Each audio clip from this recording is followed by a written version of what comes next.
But actually training there, it was like a whole awakening. Like, Mm. I met some really good people. The training was really in depth, and I really like spiritually evolved and changed as a person. So I like went as one person, and when I came back, I was totally different. I just felt like something just went, things were more open. Like, it's so hard to like kind of put it all into words, but I remember just so much had changed, so much had shifted for me, and I knew that my path, my life needed to kind of change. And I came back being a different person, being kind of more connected to myself and what I needed, what I wanted. And yeah, it was definitely like a life-changing experience.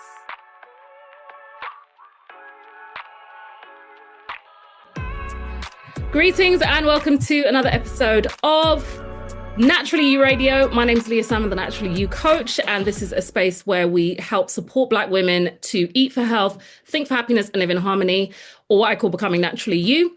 And it's where I get the opportunity to highlight and showcase amazing Black female experts and teachers and practitioners that can help you on your natural health journey. The lady that we're interviewing today, that I have the pleasure of interviewing today, is a sister that I've worked with a few times, and I've done work and done sessions and classes in the arena that she's in before, but I think I've most thoroughly enjoyed doing it and watching her do it, because she seems to do it with such genuine joy and like enthusiasm, and she makes everyone feel really comfortable. And there's no judgment, there's no, if you can't do it, then go to the corner. Like, everyone's welcome. Everybody's welcome, and everyone is really made to feel empowered by the work that it is that she does. So I wanted her to come on and talk to us about the work that she does. And so I would like to warmly welcome Black Rose Yogini to the Naturally You podcast. Welcome, Rose. Thank you, thank you. It's such a lovely introduction. I'm a bit like, oh, what do I say now? Thank you, really appreciate that. And thanks for having me. I'm really excited about You're this. welcome. Thank you for being here. So, can we just start off by letting the sisters know who you are and what it is that you do, and why it is that how it is that you came to do the work that you're doing at the moment? Okay, lovely. So I'm Rose, also known as Black Rose Yogini. It's basically, it's all in the name, really. I kind of wanted everyone to know who I was, what I do, and that I'm Black. I recently found that someone found me. They were looking for a Black yoga teacher, and they literally Googled my name and they found me. So basically, yeah, I teach yoga. I've certified in Hatha and Ashtanga yoga. Recently certified in Egyptian yoga. Ooh. Um, has like African Kamitic kind of background to it. So I've been teaching yoga for about 5 years. Egyptian yoga started beginning of this year, and basically when I first the first time I ever did a yoga class, I kind of went into it kind of, I came from like a fitness background initially, so I was always into fitness and running and those kinds of things. I remember just trying a class just to see what it was about, and I noticed like the benefits, like mentally, physically, everything on me. And since then I was like hooked. I kind of kept going, but because finances was a bit of a barrier, Mm. I would only go to classes if they were like free or like discounted and things like that. But I remember just feeling like for my mental health, it really helped me. Um, so kind of fast forward to now, I kind of worked at yoga studios, then I became a teacher. And then when I went to train in India, initially for my yoga training, I came in with like this kind of mission of like, because basically when I would go to classes, I would notice I'd be the only Black person in Mm. the room. I would think, actually, this has really helped me for my mental health, for my anxiety, for my stress, all these things. And I was like, I'm sure the Black people are going through this as well. And I kind of made it my mission that I wanted to see more people like myself doing yoga, women, men. You, I wanted to see us in these spaces and kind of looking after ourselves, looking after our mental health, and not apologizing for that, because and also not being ashamed of that, because I think also that was something I noticed when I started practicing. People thought, oh, are you this now, this kind of person? And I was like, no, like it makes me feel good. It makes me feel happy. And since, going to classes, practicing yoga, teaching yoga, I've noticed I've come such a long way in myself, in my stress and my well-being, everything. So I just kind of can't really advocate it enough. And I've got so many of my friends and family more into it, and I'm just doing this like path of building a community of people that I feel it really benefits. So yeah, I mean, I probably like answered about 17 questions in Yeah. one, but I hope those have the No, main that's one. perfect. Thank you. So what was it like being a Black woman going to India to study yoga? Yeah, that was a very interesting time. The funny thing as well, I initially wasn't going to go to India. It wasn't really on my plan. I was going to train in the UK and do it over a period of time. But for some reason, like things kind of aligned. I ended up going to India, and I was a bit like, it was a bit of a culture shock. So there was a lot of staring, and Hmm. as a person, and you're very aware of that when you go to different parts of the world, or even different areas in your own city that Yeah. you might get stared at. So I was very conscious of that, and that made me feel quite uncomfortable. But Mm. um, I think it was just a thing that they did to anybody that was no, not Indian.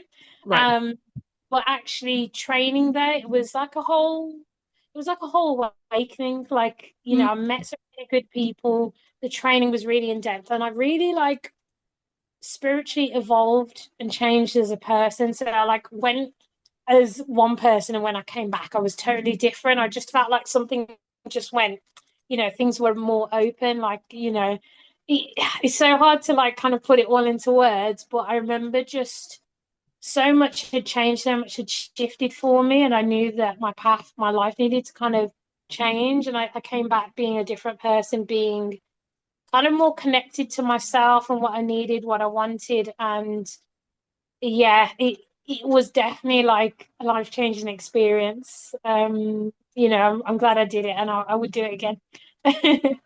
Would do it How again. Yeah.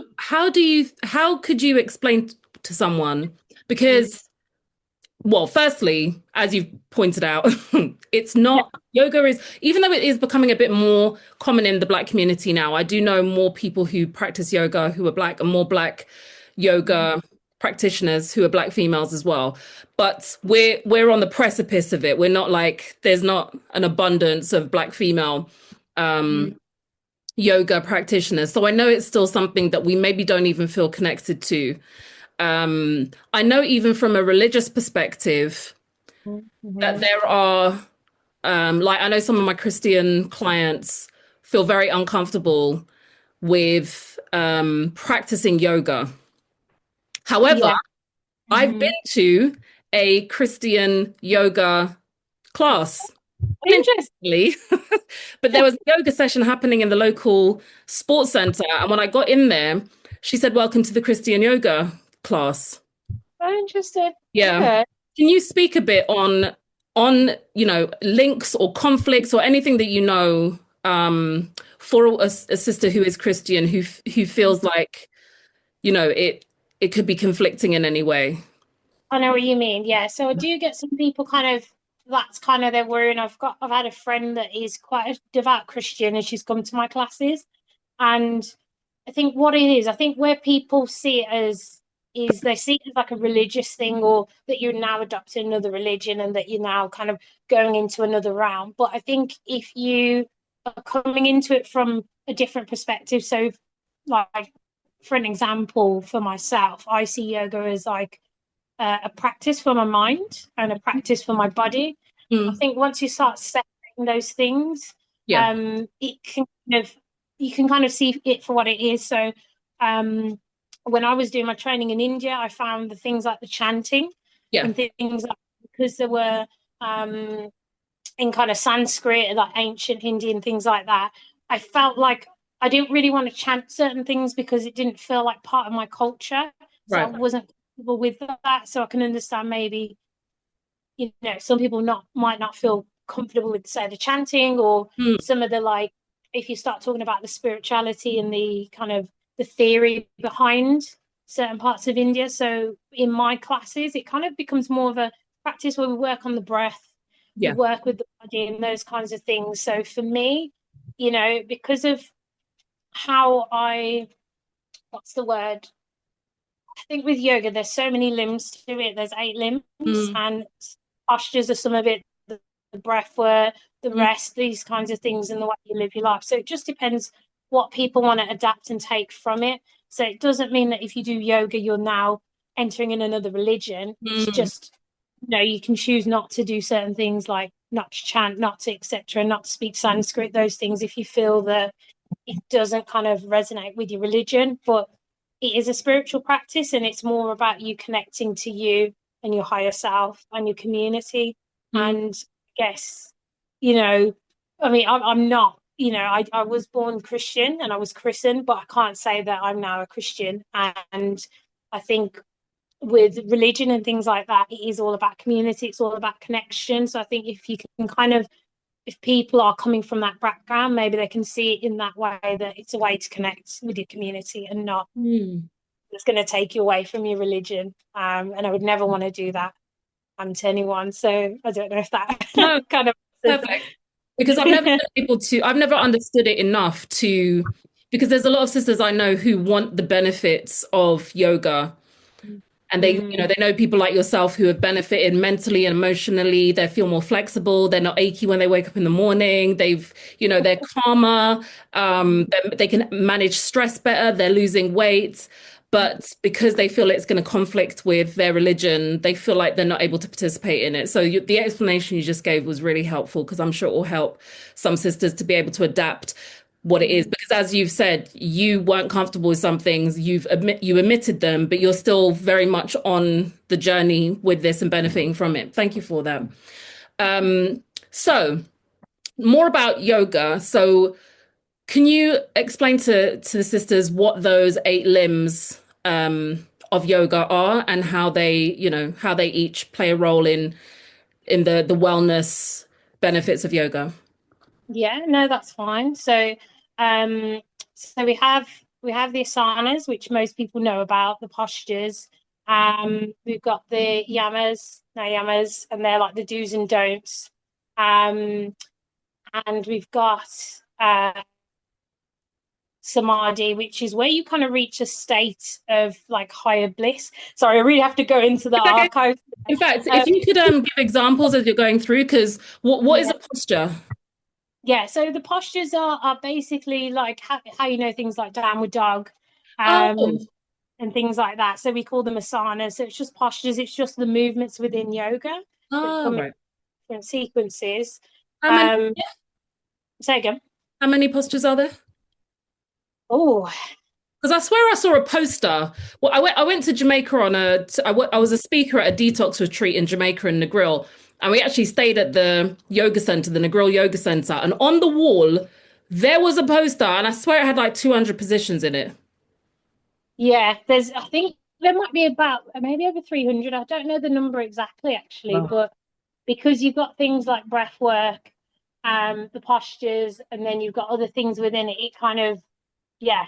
All right. Okay. Yeah. So that's the Uh, asanas, and what's the other limbs? yeah, so you've got namas and yamas, so they're like the do's and don'ts. So they're kind of like how you've got like the Ten Commandments. So there's things like, you know, not having too many possessions or being kind of obsessed with material things and things like that, or, you know, not being um jealous and things like that are within these. So we've got those three, and then we've got so we've done the postures and got the breath work. So with breath work, as you know, it's just kind of like you things that you do yourself, kind of working with different things. Like we've got things like humming bee, we've got things like breath retention and things like that, and that kind of just helps you kind of work with your chakras and things like that. Um, I've kind of got these in the wrong order, so Okay. apologies in advance. You could have the. I wouldn't even know the order, so you could tell me that was exactly the order. I'll tell you that. Samadhi is kind of where you reach a state of higher being. So once you kind of work through the postures and you kind of work with the do's and don'ts and things like that, you elevate your being. And then you get to Shavasana, or it's kind of like the restoration part of yoga. So you might find that at the end of a class, Oh yeah. where you get to lie down and relax. I find that's the most powerful thing. After you kind of work with the breath, work with the movement, Mm. you kind of alter your state of being, and you can kind of allow those things to start to happen and allow you to kind of just take it all in. So it's Yeah. beautiful. Yeah, yeah. I do think like because I do remember I had the Asana Rebel app. Mm-hmm. I'm not a paid sponsor, but Asana Rebel, if you want to sponsor the podcast, like we're here for that. I had the Asana Rebel app, and at the end of most of their workouts, they did do the Shavasana. So is that how you say it? Yeah, yeah, yeah, yeah, Yeah. yeah. So that's where at the end, for anyone that hasn't done yoga, is where you basically lie down. And I was thinking, well, I ain't got 2 minutes to lie down. Give me another posture in it. But when I did it, because she's narrating over it and she's saying, allow, allow the work you've just done to take hold. And it is because I think it's like almost like a metaphor for most of our lives. We will do something and achieve something and create something or tick something off our to-do list, and then we'll just swiftly move on to something else. And we never kind of stop to give ourselves a moment to appreciate what we've just done and what we've Mm. achieved. And I really find that I remember you did something similar in one of the yoga sessions that I did with you as well. At the end, you were getting us to get up and move and dance and stretch and all the things. And then at the end, you got us to do something that was really kind of calming and centering. Mm. And for someone like me who, if you're not working hard, you're not doing anything, that it was a paradigm shift to Oh, acknowledge interesting. when you are not doing anything, everything is getting done. Like do without doing and everything is getting done. And I think Mm. that slow, intentional nature of yoga is one of the things that I find so appealing about it. Mm. Can you And speak on that's, that for a moment? say again, sorry. Could you speak on that for a moment? Yeah, no, I was just about to say that's one of the things that kind of drew me to it, because it was like this time where you can just be still, or you can just kind of have these moments just for you. And it's so simple, some of the things that we do in the practice. And it just shifts things so much. Even just spending like 5 minutes of breathing, Mm. like helps. And as you said, like I know a lot of people when it comes to Shavasana, it's like they can't switch off, because I don't know if it's like a female thing, black woman thing, whatever it might be, or people in the modern world. It's like because you mind thinking you're trying to get everything done, you feel like I can't afford to sit still, can't. But the thing is, rest is when the real recovery happens, isn't it? And it's when we stop and pause, that's when we can kind of go, actually, I've got space now to kind of, what am I going to go do going forwards? Like even after I meditate, I try and meditate every day, and even if it's just 5 minutes, I find that there's space for me to think, to come up with ideas, to actually pause and go, actually, am I happy here? Is this working? Is that? And I can pivot. So to kind of come back to what you were sort of asking and talking about, I think with yoga, it's very grounding, it's very centering, and you kind of start to work with, if you're into chakras and things like that. So there's sort of 7 points in the body that are like energy centers. So when you start kind of work with those, yoga kind of helps those open, helps you kind of, I don't know, just like release things and connect to yourself.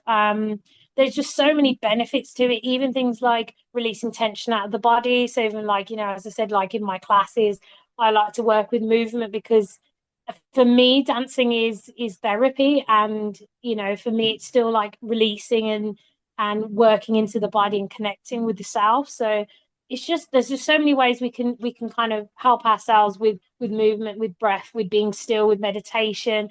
And there's just so many layers to kind of healing ourselves. And, you know, our ancestors knew this. And I don't know what's gone wrong with society now. Well, we've come so far away from what we used to do, how we used to connect. And we also used to be so connected with our community. So I think yoga is just one of these tools that kind of helps us kind of get back to that. Yeah, I'm really passionate about this. I feel that. So going back to that, you were saying like the ancestors know. So Mm, again, I know for myself, I didn't see yoga as being something that I could resonate with because it didn't feel like it was part of my culture. Then mm. a brother who was in the same community as me, he actually started practicing and teaching African yoga. And then I knew another brother and sister who started doing Egyptian yoga. Can you, Oh, and right. yeah, so the brother that did African yoga was Pablo Imani. And Yeah, sorry? I know Pablo, yeah. Yes, yeah. And then Yeah. there was a brother and sister called Sematawi and Charmaine, and they did Egyptian yoga, I believe. I believe that's right. And then I felt more connected to it because I was like, oh, and then they were saying like on the hieroglyphs, you can see pictures of the ancient Egyptians in the positions. So then I felt more connected to it in that way. And then that kind of allowed me to feel more, like, I guess, accepting of all of the different yoga modalities.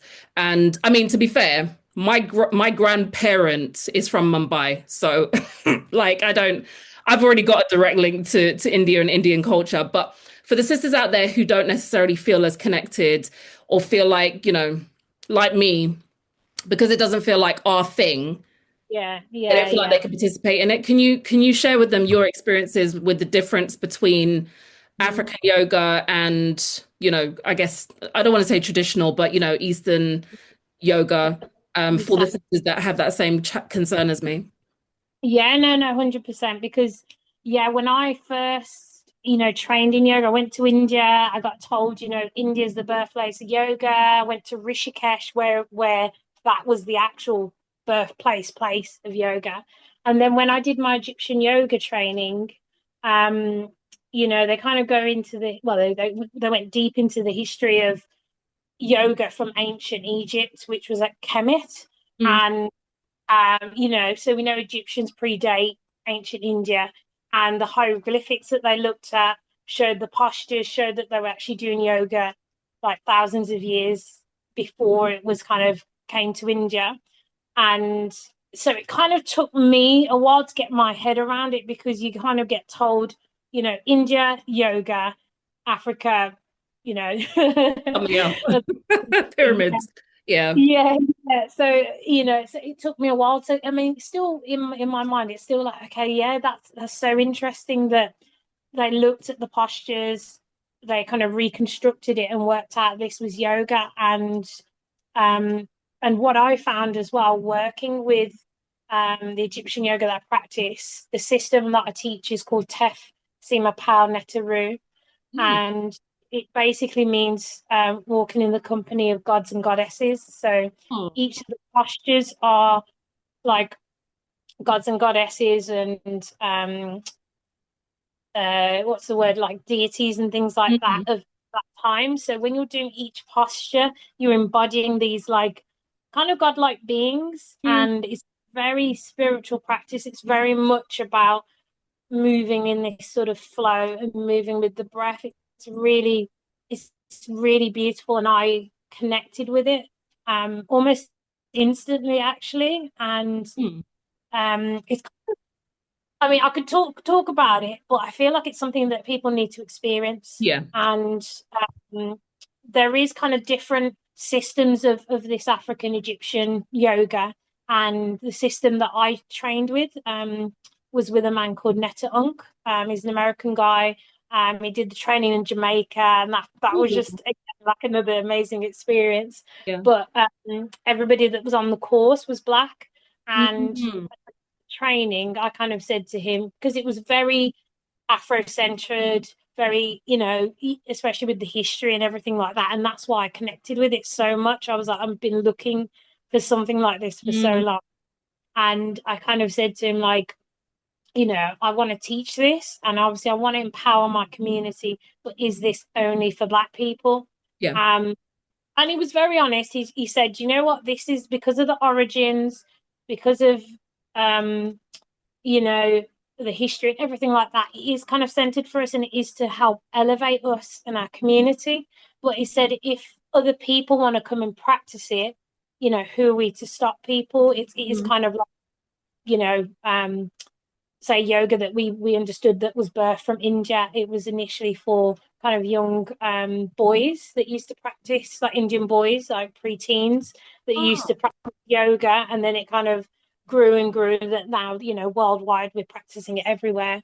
So it's kind of like you can't really gatekeep something like yeah. this, but in the essence, this practice, when we practice it, some magic happens, and Mm. I can't really explain it, but when I practice it, I feel like I'm on another level. I feel like I'm connecting Yeah. deeper. So I hope that kind of gives Yeah, no, that helps a lot. Thank you.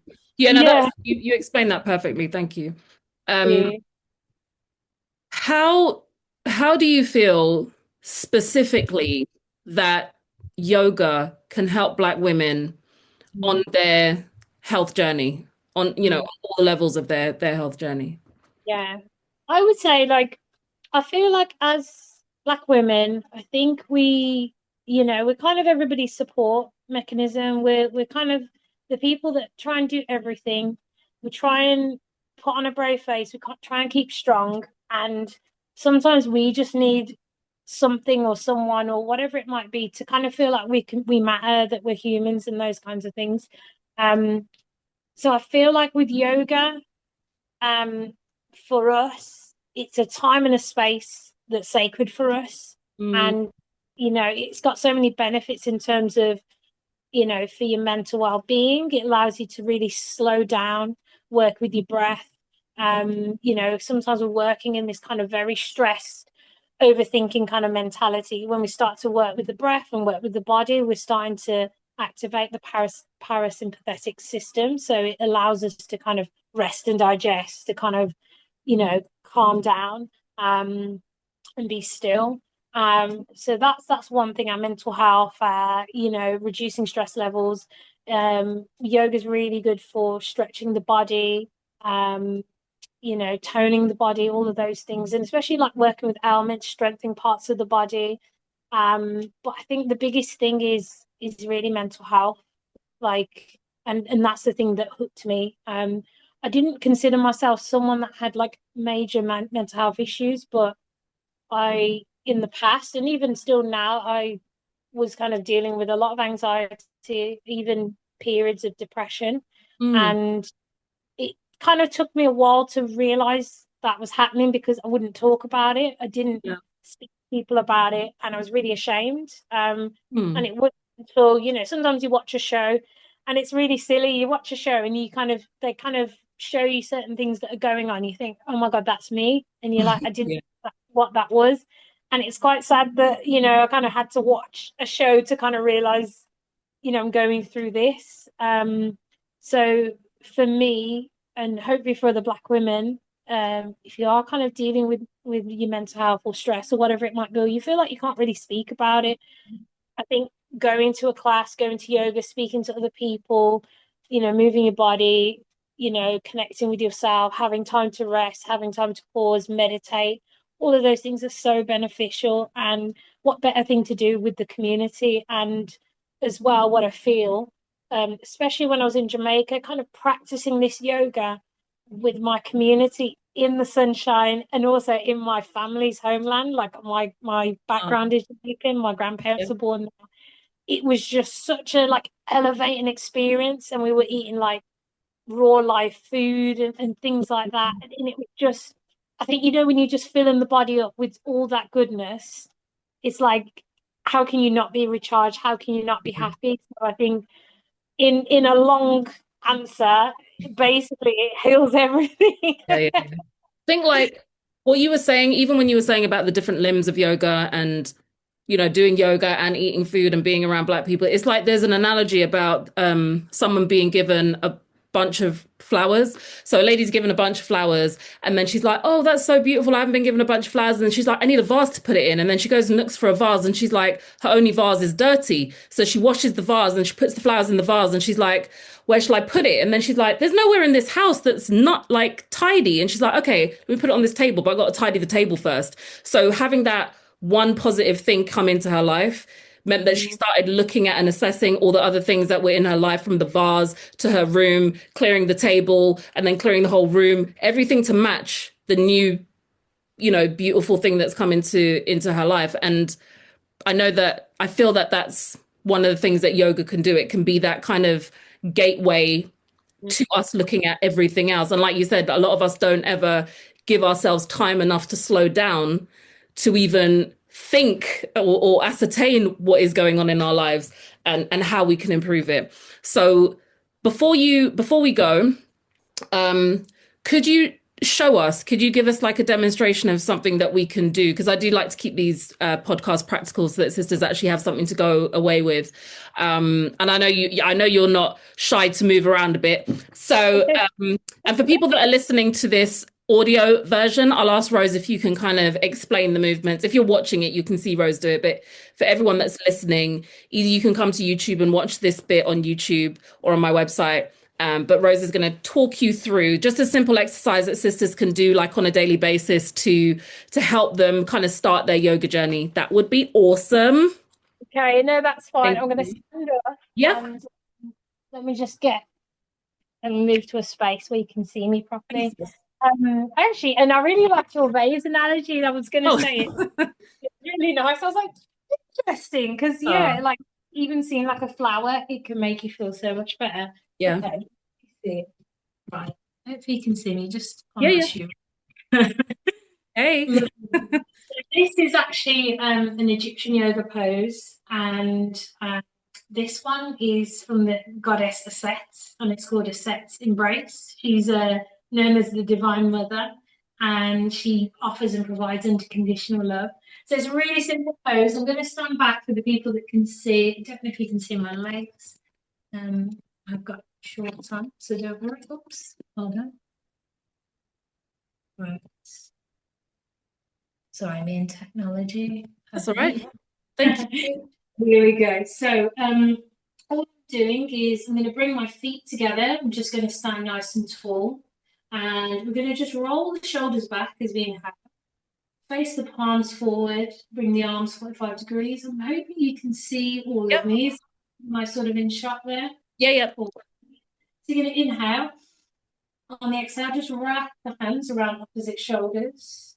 And I find it's quite nice to close the eyes, just relax in the lower body.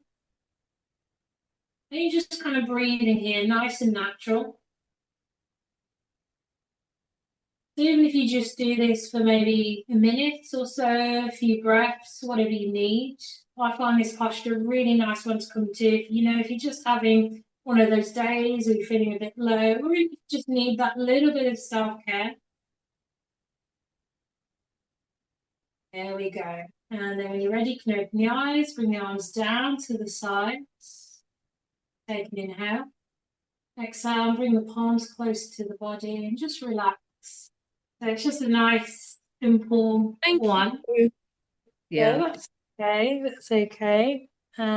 Awesome. So I know you need to run. So thank you very much for sharing this time and your wisdom and your story. I do really appreciate it. And I hope it's helped some other sisters to consider taking yoga into and making that a part of their health and life. Can you share with sisters where they can find you, the services that they can offer? And I'm going to ask you in public so that no pressure, but would you be comfortable in us doing an online African yoga class so that Black women all over, because we have an audience kind of all over the place. Would you feel comfortable?